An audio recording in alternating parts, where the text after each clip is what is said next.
Hi masters, అందరికీ నమస్కారం. మనం పిరమిడ్ మాస్టర్ ప్రకాష్ యూట్యూబ్ ఛానల్లో నక్షత్రమిత్రులు బుక్ ఆడియో వింటున్నాం. ఈరోజు పాఠం 7వ పాఠం, బహుపరిమాణాల్లో సామర్థ్యం. జీవించి ఉండడమే ఓ వరం. భౌతిక శరీరధారణే ఎన్నో అనుభవాలను స్వభావాలను సాధ్యం చేస్తుంది. 3 లక్షల ఏళ్ల చీకటి ప్రపంచం కాంతిమయం కాబోతున్న ఈ శుభ సమయంలో మీ జన్మ ఓ గొప్ప అవకాశం. మీ జన్మ సాఫల్యం కోసం మీరే ప్రయత్నించాలి. ఆ అభివృద్ధిని సాధించగల సామర్థ్యం మీకు ఉందని మీరు సంపూర్ణంగా గ్రహించాలి. భూమి మీద జీవితం ఇప్పటి వరకు చీకటి వెలుగుల మహాసంగ్రామం. దీన్నే మంచి చెడుల పోరాటం అని, హింసకు అభివృద్ధికి సంఘర్షణ అని కొందరంటారు. ఇటువంటి సంఘర్షణలు ఈ ఒక్క భూమికి మాత్రమే పరిమితం కాదని మేము అంటున్నాం. దేవుళ్ళ ప్రతిరూపాలైన మీరు ఎంతో గొప్ప జీవులు. అయినా మీ సామర్థ్యాన్ని మీరు సరిగ్గా వినియోగించుకోలేకపోతున్నారు. ఎందరో మానవులు తమ శక్తిలో కేవలం 3-4% మాత్రమే ఉపయోగించుకోగలుగుతున్నారు. కొంత పరిణతి సాధించుకున్న వారు కూడా 12-15% శక్తిని మాత్రమే వినియోగించుకోగలుగుతున్నారు. మిగతా 80-90% శక్తి ఏమవుతుంది? ఆ శక్తి ఇప్పుడు జాగృతం కాబోతుంది. మీ కళ్ళు తెరుచుకోబోతున్నాయి. మీ అంతఃసంఘర్షణలు అంతం కాబోతున్నాయి. మీ సామర్థ్యాలకు మీరే విధించుకున్న హద్దులన్నీ తొలగిపోబోతున్నాయి. ప్రాచీన ఈజిప్టు పూజారులకు అనేక పరిమాణాలను దర్శించగల కళ్ళు ఉండేవి. ఎన్నో జన్మల శిక్షణ వల్ల ఆ సామర్థ్యం వారికి లభించింది. మరో జన్మను ఏ తల్లిదండ్రుల వల్ల తీసుకోవాలో వారికి తెలిసేది. కాబట్టి తర్కాన్ని, హేతువాదాన్ని ప్రక్కకు నెట్టి మీ అనుభూతినే విశ్వసించడం ఉత్తమం. అనుభూతికి అనుగుణ్యంగానే కార్యాచరణ చేయడం ఉత్తమం. ఓర్పుతో సావకాశంగా కార్యాలను ఆచరించడం ఎంతో శ్రేష్టం. ఓర్పు లేకపోతే మీరు దారి తప్పిపోతారు. అభివృద్ధి పదంలో శీఘ్రగతిన పయనించాలనుకుంటున్న మీరు మీ నిశ్చయాన్ని నిర్ధారించి చెప్పుకోండి. ఆలోచన అన్నది మాత్రమే ఉంది. ఆలోచన అన్నది మాత్రమే సృష్టిస్తుంది. అత్యంత సామర్థ్యంతో శీఘ్రగతిలో అభివృద్ధిని సాధించుకునే మీరు ఆ ఆలోచనలనే చేయాలి. మీకు నమ్మకం కలగకపోతే నమ్మకం కూడా ఓ ఆలోచనే కనుక మీ అపనమ్మకమే సృష్టింపబడి నిజమవుతుంది. 1990 నుంచి ప్రారంభమైన దశాబ్దంలో ఎన్నో గొప్ప కార్యాలు జరుగుతున్నాయి. ప్రస్తుతం ఇక్కడ మాస్టర్లుగా ఉన్న మీరు మీ ఆలోచనల ఫలితాలే ఆలోచనే సృష్టికి మూలమన్న సత్యాన్ని ధరించి ఆచరిస్తూ జీవిస్తున్న మీలో జ్ఞాన నేత్రాలు తెరుచుకుంటాయి. మీ ఆత్మ చరిత్రను అవలోకిస్తున్న మీకు నేను అన్నది అత్యల్ప స్వభావాంశమని అర్థమవుతుంది. సృష్టి అన్నదాన్ని ఓ 3 అడుగుల మందం ఉన్న పుస్తకంగా ఊహిస్తే నేను అనుకుంటున్న మీరు ఆ పుస్తకంలో మొదటి 2 కాగితాలలోనే ఎక్కడో ఉంటారు. ఈ నవ్యయుగంలో, ఈ జీవిత కాలంలోనే ఈ పుస్తకంలోని అన్ని కాగితాలలోకి మీరు వెళ్ళగలుగుతారు. మీ వ్యక్తిత్వం, మీ సంపద, మీ యశస్సు, మీ ప్రేమలు అన్నీ అనల్పమైన అంశాలేనని మీకు అర్థమవుతాయి. మీరు ఏ పనిని చేస్తున్నా దాన్ని గౌరవించడం నేర్చుకోవాలి. ఓ తోటలో పళ్ళు ఏరుకుంటున్నా, వీధుల్లో సిగరెట్టు ముక్కలు ఏరుకుంటున్నా మీ సర్వకార్యాలను గౌరవించడం నేర్చుకోవాలి. జీవజ్యోతిని ఆత్మ స్వయంగా ప్రకటించగలిగే అవకాశాన్ని మీరు కల్పించాలి. అవధులు లేని అనంత చైతన్యం, శక్తి మీ శరీరాన్ని ఉపయోగించుకొని వాస్తవాలను నిర్మించే ప్రయత్నానికి వీలు కల్పించండి. అందువల్ల మీ నేను ఏమాత్రం నశించకపోగా అదే నిజమైన నేను అవుతుంది. బహుముఖ పరిధులలో, పరిమాణాలలో జీవించడం అంటే ఇదే. చైతన్యంతో ఉండడం అంటే ఇదే. మానవులందరూ బహుముఖ పరిణామాల్లో ఈ నవ్యయుగంలో జీవించగలుగుతారు. అత్యల్ప కాల వ్యవధిలోనే ఇది సంభవిస్తుంది. మానవుడి జీవితం అతడి శరీరానికి, ఆరాకు, కాంతి దేహాలకే పరిమితం కాదు. ఏకకాలంలో విభిన్న పరిధుల విశ్వాలలో మానవుడు జీవించగలుగుతాడు. బహుముఖ పరిధుల జీవితాల్లో ఆత్మ చైతన్యం సాధ్యం కాగల యుగం ఇది. ఒక చోట్లో మాయమై మరో చోటులో ప్రత్యక్షం కాగల సామర్థ్యం మానవుడికి వస్తుంది. ప్రస్తుతపు 3 పరిమాణాల జగత్తులోంచి అధిగమించి 4 పరిమాణాల జగత్తులోకి మానవుడు పయనించగలుగుతాడు. క్రొత్త వాస్తవాలలో జీవించగలుగుతాడు. ఆ మానవుడు జ్ఞానదర్శిగా ఉంటాడు. ఆలోచనలను చేసేవాడిగా ఉండడు. ఆలోచనలే సృష్టి మూలమని ఆత్మకు తెలిసి ఉన్న భౌతిక శరీరానికి అది పూర్తి ఆలంబనగా కాకుండా కేవలం ఓ హితవచనాలను ప్రబోధించే మంత్రిలాగా మాత్రమే కార్యాచరణ చేయగలిగే యుగంగా ఈ యుగం ఉంటుంది. సహజ అవబోధన అనే ఆవరణలో తర్కం అనే పురుషుడికి, అనుభూతి అనే స్త్రీకి కళ్యాణం జరుగుతుంది. తర్కము అనుభూతి రెండూ ఐక్యమై అంతర్ప్రజ్ఞగా ఆవిర్భవిస్తుంది. మానవుణ్ణి పరివర్తించే ప్రకంపన తరంగాలు భూమి మీదకి రాబోతున్నాయి. ఈ మహత్ కార్యానికి సిద్ధపడే మీరు భూమిపైకి వచ్చారు. ధైర్యంతోనే మీరు ఉండండి. మీ సహజ అవబోధననే అనుసరించండి. మానవత్వపు పరిధుల్ని దాటండి. ప్రసరింపబడే శక్తిని సమీకరించుకొని వినియోగించుకోండి. మీ చైతన్యపు ఆవరణ విస్తృతమవుతుంది. ఈ భూమి మీద మీరు ఏ కార్యాలను నిర్వర్తించాలో, మళ్ళీ ఎక్కడెక్కడికి మీరు వెళ్ళాలో అంతా మీకు అర్థమవుతుంది. మహదాలోచనలు చేయకండి, వాటిని ఆచరించండి. బహుముఖ పరిధుల్లో మీ ఉనికి గురించిన అనుభవాలు మీకు ఎంతో విచిత్రంగా కలుగవచ్చు. ఒక్కసారి కన్ను మూసి మళ్ళీ తెరిచేసరికి మీరు వేరే గదిలో ఉన్నట్టు మీకు తెలియవచ్చు. వీధిలో నడుస్తూ దుకాణాల్లో ఏ బొమ్మలనో, ఏ ఇతర చిత్రాలనో, ఏ పదాలనో చూసినంత మాత్రాన మీలో ఏవేవో ఆలోచనలు చెలరేగి మీరు ఎక్కడికో కొట్టుకుపోయి మరో చోట్లో మీకే కనిపించవచ్చు. ఒకే సమయంలో 2 చోట్ల మీరు ఉన్నట్లు మీరు తెలుసుకోవచ్చు. భౌతిక శరీరాలతో ఉండని మీ ఇతర జన్మలను గురించి కూడా మీకు తెలియవచ్చు. మీ ఆత్మ తన శక్తులన్నింటినీ మీకు ప్రకటిస్తుంది. ఆత్మ తన సర్వజన్మలను ఏకకాలంలో అర్థం చేసుకుంటూ ఉంటుంది. ఆ అనుభవం మీకు ప్రత్యక్షంగా కనిపిస్తుంది. అన్ని వాస్తవాలను మీరు దర్శిస్తారు. మీ ప్రకంపనల సామర్థ్యాన్ని పెంచుకొని 4వ పరిమాణంలోకి చేరుకుంటారు. ఒక్కో పరిమాణంలో మీ సామర్థ్యం స్థిరమయ్యే కొద్దీ మరి తరువాత పరిమాణంలోకి మీరు చేరుతూ ఈ పద్ధతిలోనే అన్ని పరిమాణాలలోకి ఎదుగుతారు. ఒకేసారి అన్ని పరిమాణాల పరిజ్ఞానాన్ని స్వీకరిస్తూ ఏమాత్రం తికమక పడకుండా అన్నింటినీ సవ్యంగా అర్థం చేసుకొని, సమీకరించుకొని, విశ్లేషించుకొని తగిన విధంగా అన్ని పరిమాణాలలోనూ ప్రవర్తించగలుగుతారు. మిమ్మల్ని అలా ఎదిగేటట్లు సంకల్పిస్తున్నది ప్రాథమిక సృష్టికర్తే. ఆ కార్యాలను సమర్థవంతంగా నిర్వర్తిస్తూ మీరు ప్రాథమిక సృష్టికర్తకు సమాచారాన్ని సవ్యంగా అందించడంతో పాటు మీరు కూడా ప్రాథమిక సృష్టికర్తలే అవుతారు. ప్రస్తుతం మీరు ఎదుర్కొంటున్న ఓ గొప్ప ఉపద్రవం మీ అనుభవాలను మీరు నమ్మలేకపోకుండా ఉండడమే. మీ శరీరం ఒక మాట అంటుంది, మీ మనస్సు మరో మాట చెబుతుంది.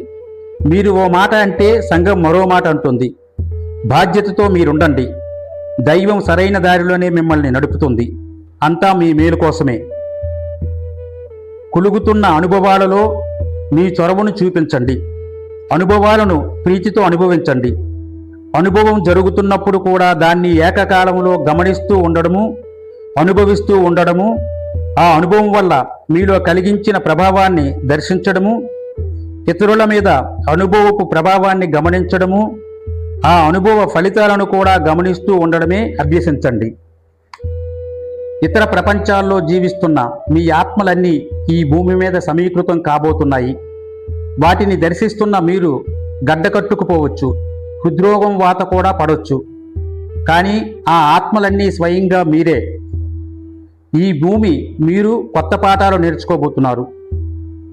అనేక వాస్తవాలు మీ భూమి మీద సమీకృతం కాబోతున్నాయి. మీరు ఆ సమీకరణానికి సిద్ధపడే ఉండాలి. 3 పరిధుల ప్రపంచానికి అనేక పరిధుల ప్రపంచాల తాకిడి తప్పదు. అనేక ప్రపంచాలు భూమిని ఢీకొంటాయి అని ఈ మాటకు అర్థం కాదు. 3 పరిధుల ప్రపంచానికి ఇతర పరిధుల తాకిడి తప్పదు అని అర్థం. ఎన్నో ప్రపంచాల పరిధులు భూమిని ఢీకొంటాయి. ఈ పరీక్ష భూమికి మీకు తప్పదు. మిమ్మల్ని మీరు తెలుసుకోవాలంటే ఈ అనుభవం అవశ్యంగా జరిగి తీరాలి. ఎన్నో చీకటి జీవులతో, ఎంతో భయాన్ని, ఉద్వేగాన్ని పుట్టించే జీవులతో మీ అనుబంధం తప్పదు. ఆ జీవులన్నీ స్వయంగా వివిధ పరిధులలో ఏకకాలంలో ఉన్న మీరే కనుక మీ వాస్తవ బహుముఖ పరిధుల జీవితాలే ఇవి అన్నీ కనుక మీరు సహజ స్వరూపం అదే కనుక మీరు కాంతి శరీరదారుడు కనుక చీకటి వెలుగులోకి వస్తుంది. దీన్ని స్పష్టంగా తెలుసుకోండి. దేని పట్లైనా ఏమాత్రం అనుమానం ఉన్నా ఆ పని చేయకండి. కాంతి అంటే వెలుగు, అంటే నిర్మించడం, ప్రసరించడం, పంచుకోవడం అని మేము వర్ణిస్తూ ఉన్నాం. చీకటి అంటే సమాచారాన్ని దాచుకోవడం, అదుపులోనే ఉంచుకోవడం అని అర్థం. వెలిగే జ్ఞానం, చీకటి అజ్ఞానం. దీన్ని గురించి బాగా ఆలోచించండి, అనుభవించి తెలుసుకోండి.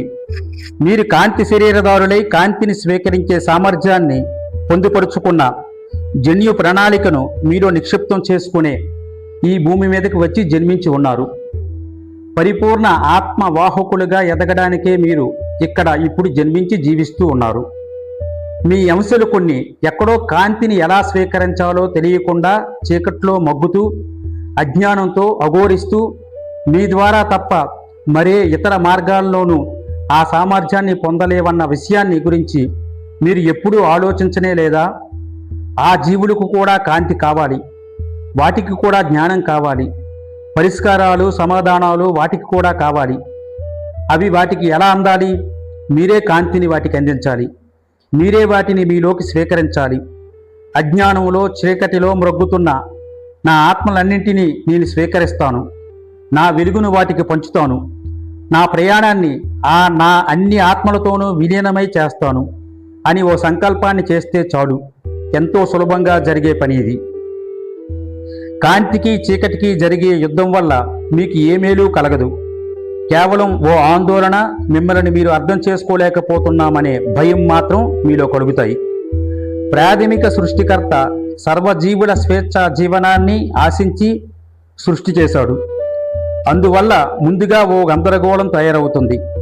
తరువాత అవన్నీ విలీనమై ఓ సామరస్యం ఏర్పడుతుంది. అనంతమైన శక్తి, సర్వజీవుల్లోనూ ప్రాథమిక సృష్టికర్తే ఉన్నాడన్న ప్రజ్ఞానము సంభవిస్తాయి. స్వతంత్ర ఇచ్ఛాశక్తితో అన్నీ సాధ్యాలే అవుతాయి. వ్యతిరేకత అందువల్లే సంభవిస్తుంది. జీవరాశులన్నీ విడిపోతాయి.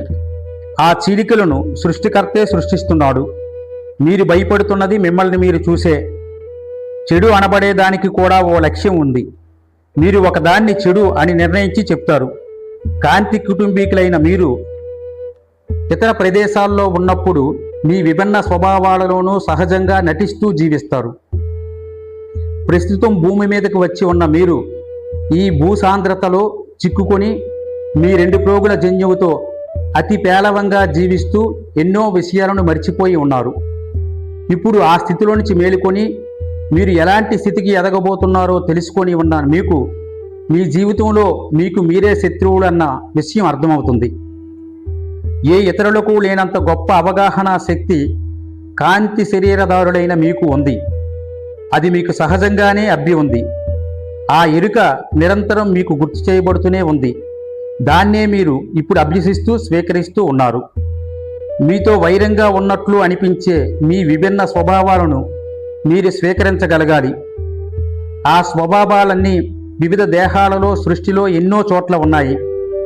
సృజనాత్మక ప్రకంపనాలైన ప్రేమ, శృతిని, సమాచార పూర్ణత్వాన్ని ఆ విధంగా మీరు అందుకుంటూ ప్రాథమిక సృష్టికర్తను కూడా సుసంపన్నుణ్ణి చేస్తారు. ఎన్నో వాస్తవాల వ్యవస్థలలో ఎంతో వైవిధ్య సంపదలతో ఉన్న స్వరూపాలను మీరు ధరించి ఉన్నారు. ఈ భూమి మీదకు సమాచారాన్ని తీసుకొచ్చేందుకే ఈ భూమి మీదకు మీరు జన్మించి వచ్చారు. ఈ పరిణామ క్రమ జ్ఞానాన్ని పెంచే ప్రయత్నాన్నే మీరు అన్ని స్వరూపాలతోనూ విభిన్న వాస్తవాలలో బల్లులాగా, క్రిమికీటకాలులాగా, పక్షులలాగా కూడా చేస్తూనే ఉన్నారు. అనేక స్వరూపాల సముదాయమే మీరు. కాంతిని శరీరదారులైన మీలో మీ గత జన్మల అనుభవాలు మానవులుగానే కాక ఇతర జంతు, క్రిమికీటక జాలాలుగా పొందినవి కూడా సమ్మిళితమయ్యే ఉన్నాయి. మీ జన్మలు కొన్ని మీలో భయాన్ని సృష్టించవచ్చు. మీ ఆత్మ పరిణామ క్రమం కోసమే ఆ జన్మలను మీరు ఎన్నుకున్నారు. ఇప్పుడు మీరు పోషిస్తున్న మానవుడి పాత్రలాగే ఓ బల్లి పాత్రను కూడా మీరు పోషిస్తూ ఉండవచ్చు. ఈ జన్మలన్నీ మీ అభివృద్ధి కోసమే. ప్రస్తుతం విభిన్న వాస్తవాలలో మీరు ధరించి ఉన్న అన్ని స్వరూపాలు ప్రాథమిక సృష్టికర్తను అర్థం చేసుకోవడానికే. ఇదంతా మీ ఆత్మ ప్రయాణమే. కాంతి శరీరదారులైన మీకు అన్ని స్వరూపాల, అన్ని వాస్తవాల పరమార్థాలు అవగాహనలోకి వస్తాయి. సర్వ స్వరూపాల, సర్వ వాస్తవాల సమ్మేళనకు దౌత్యం వహించడానికే ప్రస్తుతం మీరు జన్మించి ఉన్నారు. ఆ ప్రయత్నంలో మీరు మరింత సామర్థ్యాన్ని పెంపొందించుకుంటారు. మీ దౌత్యం వల్ల అన్ని జీవరాశులు తమ తమ భయాలను త్యజించి స్వరూపాల ఇరుకు నుంచి బయటపడతాయి. అన్ని వాస్తవాలలోనూ ప్రశాంత సామరస్యం చేకూరుతుంది. మీ ప్రయత్నంలో ఒక అంశం మీ అన్ని స్వరూపాలలోనూ కలుసుకొని వాటిని మీ వ్యక్తిత్వంలో మేళవించుకొని ఆ అనుభవాలను కూడా పొందడమే. మీ ఆత్మ ప్రయాణంలో మీరు బహుముఖ పరిధుల సర్వోత్కృష్ట వ్యక్తులుగా తయారై ఓ ఆదర్శాన్ని నిలబెడతారు. మీ శరీరంలోంచే సర్వశక్తుల్ని ప్రేరేపించుకోగలుగుతారు. అనేక పరిధులలోకి ప్రవేశించి జీవించే సామర్థ్యాన్ని మీరు పొందుతారు. సునాయాసంగా మరో పరిధిలో ఉన్న విశ్వంలోకి మీరు చేరుకోగలుగుతారు. అన్ని పరిధులలోనూ మీ పయనం మీ పూర్తి ఎరుకతోనే జరుగుతుంది. ఆనందం మీ ఆత్మలో నుంచే ఆవిర్భవిస్తుంది. వినోదం కోసం ఏ ప్రయత్నాలను ప్రత్యేకంగా మీరు చేయనక్కరలేదు. సదా వినోదంగానే మీ జీవితాలు సాగుతాయి. కాంతి కుటుంబ పరిజ్ఞానాన్ని భూమి మీదకి తెస్తున్న మీ మీద ఇతర భూగ్రహవాసులకు సదభిప్రాయం ఉండదు. భూమి మీద మీ ఉనికి వాళ్లకు నచ్చదు. వాళ్ళ దేవుళ్లకు అనుగుణ్యంగా మీరు ఉండరు కనుక స్వేచ్ఛను కోరుకోని వాళ్ళు కూడా ఈ భూమి మీదే ఉండవచ్చు. మీ ప్రయత్నం మాత్రం స్వేచ్ఛాపూరితమైన ఓ క్రొత్త భూమిని నిర్మించడమే. ఓ సామరస్యంతోనే మీరు భూమి మీద జీవించవలసి వస్తుంది. భూమి మీదకి క్రొత్త ప్రకంపనలను తీసుకొచ్చేందుకే మీరిక్కడ జన్మించి ఉన్నారు. ఆ ప్రకంపనాలు ప్రేమకు, కాంతికి సంబంధించినవి. ప్రేమ ప్రకంపనాలే సృష్టి ప్రకంపనాలు. కాంతి ప్రకంపనాలే జ్ఞాన ప్రకంపనాలు. ఈ విషయాన్ని మీరు పూర్తిగా తెలుసుకోవాలి. ఆ ప్రకంపనాలను స్వీకరించే సామర్థ్యాన్ని మీరు సంపాదించాలి. ప్రాథమిక సృష్టికర్త నుంచి ఆ ప్రేమ ప్రకంపనాలు భూమి మీదకు చొచ్చుకు వస్తున్నాయి. దాన్ని స్వీకరించే సామర్థ్యాన్ని మీరు పెంచుకోవాలి. దాన్ని స్వీకరించి ధరించి సర్వులకు దాన్ని అందించే ప్రయత్నాలను మీరు చేయాలి. మీ దేహాలు ఆ ప్రేమ ప్రకంపనాలతో పరివర్తనం చెంది వాస్తవాలలో మీ జీవిత విధానం కూడా మారుతుంది. అనేక వాస్తవాలలో ఉన్న మీ అన్ని స్వరూపాలు ప్రస్తుతం ఇప్పటి మీలో విలీనమవుతాయి. అప్పుడు మీరు ఇప్పటి మీరుగా ఉండరు, పరిపూర్ణులవుతారు. మీ బహుముఖ పరిధుల ఆత్మ ప్రవృత్తి ప్రస్ఫుటమవుతుంది. కాలానికి స్థలానికి అతీతమైన సర్వ జీవరాశుల సామూహిక ప్రజ్ఞ మీకు ప్రాప్తించి మీరు సంప్రజ్ఞులవుతారు. ఎంతో శిక్షణను స్వీకరించిన తర్వాతే మీరు ఈ జన్మను ఇష్టపడి స్వీకరించారన్న మా మాటలను మీరు విశ్వసించండి. ఆ సాంకేతిక పరిజ్ఞానం ప్రస్తుతం మీలోనే నిగూఢంగా ఉంది. దాన్ని మీకు గుర్తుకు తెచ్చే ప్రయత్నాన్ని మాత్రమే ప్రస్తుతం మేము చేస్తున్నాం. ఆ పరిజ్ఞానాన్ని స్మృతిలోకి తెచ్చుకోవడానికి మీరు సమ్మతించి సిద్ధపడితే అది మీలో జాగృతం అవుతుంది. మీరు అప్పుడే సంపూర్ణులు కాగలుగుతారు. సర్వస్వము మీలోనే ఉంది. దాన్ని మీరు గ్రహిస్తే ఆ సంపూర్ణ పరిజ్ఞానం మీ వినిమయంలోకి వస్తుంది. మీరు మీ భయాలకు జంకకుండా మీ ప్రయత్నాలను ధైర్యంతో చేయాలి. సృష్టి కార్యక్రమంలో భయానికి కూడా ఓ ముఖ్యమైన పాత్రే ఉంది. దాన్ని మీరు అర్థం చేసుకోవాలి. భయం అన్నది ఓ విరుద్ధ స్వభావం కనుక దాన్ని చెడ్డదని అనుకోకండి. భయానికి మీరు లొంగిపోతే అది మిమ్మల్ని తనలో ముంచేసుకుంటుంది. ఆ భయంలోనే మీరు నెమ్మదిగా పయనిస్తూ దాన్ని అనుభవిస్తూ దానిలోంచి బయటపడేందుకు ప్రయత్నించవలసి వస్తుంది. భయాన్ని నేను అధిగమిస్తాను. భయం కూడా సృష్టిలో భాగమే. ఆ భయాన్ని కూడా నేను ఉపయోగించుకుంటాను అని మీకు మీరే చెప్పుకోండి. ఇచ్ఛాశక్తితో వాస్తవాలను సృష్టించే మీ శక్తి సామర్థ్యాలు భయం మీలో తలెత్తిన వెంటనే అంతరించిపోతాయన్న విషయాన్ని ఎప్పుడూ గుర్తుపెట్టుకోండి. జీవితం అంటే భయాన్ని ఎదుర్కోవడమే. ధీరులై మీ వాస్తవాలను మీరే సంకల్పించి సృష్టించుకోండి. మీ జీవితాన్ని మీకు నచ్చినట్లే సృష్టించుకోండి. ఈ శిక్షణ మీకు ముందే ఇవ్వబడి ఉంది. ఆ నిగూఢ సాంకేతిక పరిజ్ఞానం మీలోనే నిక్షిప్తమయ్యే ఉంది.